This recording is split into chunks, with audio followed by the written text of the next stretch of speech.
ಏನ್ಲ ಮಾಡ್ತಾ ಇದೀಯಾ? ಅವ್ನ್ ಬೇಬಿ ಕಣೋದು ನಿನ್ ಬೇಬಿ ಎಲ್ಲ. ಅಯ್ಯೋ ಡಬಲ್ ಮೀನಿಂಗ್ ಏನೇ ಹೇಳ್ ಗುರು, ಇವತ್ ಕಿಂಡರ್ ಜಾಯ್ ಸಿಗೋರ್ಗ್ ನಾನ್ ಮನೆಗ್ ಹೋಗಲ್ಲ. ಕಿಂಡರ್ ಜಾಯ್ ಹ್ಯಾರಿ ಪಾಟರ್ ಬೇಕೇ ಬೇಕು ನಂಗೆ. ಇವತ್ತು ಎಲ್ಲಿ ಸಿಗುತ್ತೆ ಹೇಳಪ್ಪ ನಂಗೆ?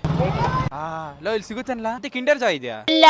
ಯಾವ ಫೋನ್ ಅಲ್ಲಿ ಬಿಸಿ ಆಗಿರ್ತೀಯ? ಇನ್ಸ್ಟಾಗ್ರಾಮ್ ಅಲ್ಲಿ ಅಲ್ಲೇ ಹುಡುಗಿರ್ ಕಾಂಟ್ಯಾಕ್ಟ್ ಮಾಡ್ತಾವ್ರೇನೋ. ಕಿಂಡರ್ ಜಾಯ್ ಹ್ಯಾರಿ ಪಾಟರ್ ದಿಲ್ವಾ? ಸರಿ, ಇದು ಹ್ಯಾರಿ ಪಾಟರ್ ದಿಲ್ವಾ Kinder Joy? Kinder Joy Harry Potter ಇದೆಯಾ? ನಾವ್ಯಾಕೊಂದ್ ಬಿಸ್ನೆಸ್ ಶುರು ಮಾಡಬಾರ್ದು ಕಿಂಡರ್ ಜಾಯ್ ಜೊತೆಗೆ ಸೇರ್ಕೊಂಡಿ? ನಾವೇನ್ ಬಿಡೋಣ ಅನಿಮಿ ಕ್ಯಾರೆಕ್ಟರ್ಗಳು, ಏನಂತೀಯ? ನನಗೆ ಆಸೆ ಇಲ್ಲ ಸ್ವಾಮಿ. Take the first step towards become doctor or engineer. ನಾವೆರಡು ಆಗಲ್ಲ ಬಿಡಿ. ಕಿಂಡರ್ ಜಾಯ್ ಕೊಡ್ತೀನಿ ಅಂತ ಹೇಳಿ ಸಾಲ ಇಸ್ಕೊಂಡ್ ಬಂದಿದ್ದೀನಿ 100 ರೂಪಾಯಿ. ಇಲ್ಲಿ 200 ರೂಪಾಯಿ ಪೆಟ್ರೋಲ್ ಖಾಲಿ ಆಗೋಯ್ತು. ಒಂದ್ ಕೆಲಸ ಮಾಡೋಣ, ಬಾರಲ್ಲಿ ಏನಾದ್ರು ಕಿಂಡರ್ ಜಾಯ್ ಇಟ್ಟಿದ್ರೆ ಕೇಳೋಣ ಒಂದ್ಸಲ ಹೋಗಿ. ಇಷ್ಟು ದೊಡ್ಡದ್ ಬಾರ್ ಐತೆ, ಇಂತ ದೊಡ್ಡದ್ ಬಾರಲ್ಲ ಇಟ್ಟಿರಲ್ಲ ಬಿಡು. ನನಗೆ ಈ ಲೈಫ್ ಅಲ್ಲಿ Kinder Joy Harry Potter edition ಸಿಗಲ್ಲ ಅನ್ಸ್ತೈತೆ. ನನ್ಗಂತೂ Kinder Joy Harry Potter edition ಸಿಕ್ಕಿಲ್ಲ. ಯಾರಾದ್ರೂ ನನಗೆ ಪಾರ್ಸಲ್ ಮಾಡಿದ್ರೆ ನಾನು ಅವ್ರಿಗೆ VS ಕನ್ನಡಿಗ ನಂಬರ್ ಫ್ರೀ ಆಗಿ ಕೊಟ್ಬಿಡ್ತೀನಿ. VS Kannadiga number for sale. ಇಷ್ಟ ಹೇಳಕ್ ಇಷ್ಟಪಡ್ತೀನಿ. ಓಕೆ ಫ್ರೆಂಡ್, ಬಾಯ್.